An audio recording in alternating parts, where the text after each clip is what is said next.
Durant 2 jours, l'Université de Lubumbashi, le pouvoir public, l'armée et la police nationale vont au cours de ces symposiums réfléchir sur comment renforcer la défense et la sécurité en RDC et en particulier dans l'espace Grand Katanga.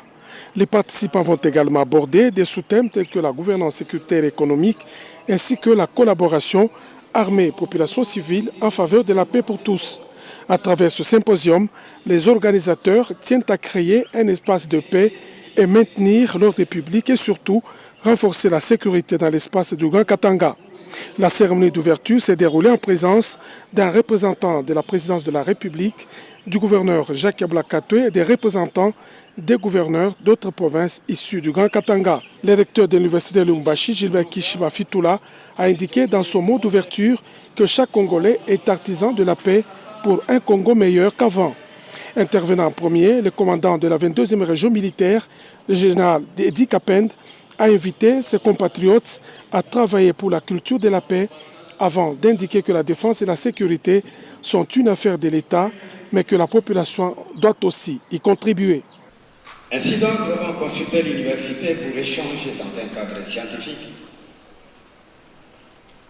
pour pouvoir passer le message de conscientisation, de mobilisation de tout le monde à dire non à la violence, de quelque nature que ce soit, à refuser la trahison au sein des forces armées de la police et au sein de la population. Le gouverneur de province Jacques Ablakatoué a quant à lui salué la tenue de ces assises car les Hauts-Katangais aspirent à la paix, surtout au vivre ensemble. Nous avons salué l'initiative en tant que représentant du président de la République, Félix Antoine Tshisekedi, dans la province du Haut-Katanga.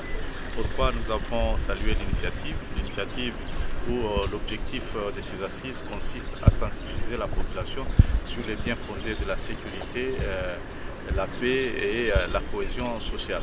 Et donc nous avons trouvé que c'était important par ce temps qui court que la population haut-katangaise qui a vécu longtemps sous une ambiance de paix puisse continuer sous ce même élan. Juste après, les différents participants se sont regroupés en panel pour décortiquer le thème et sortir des résolutions qui seront présentées aux autorités compétentes pour restaurer la paix partout en RDC, surtout dans sa partie orientale.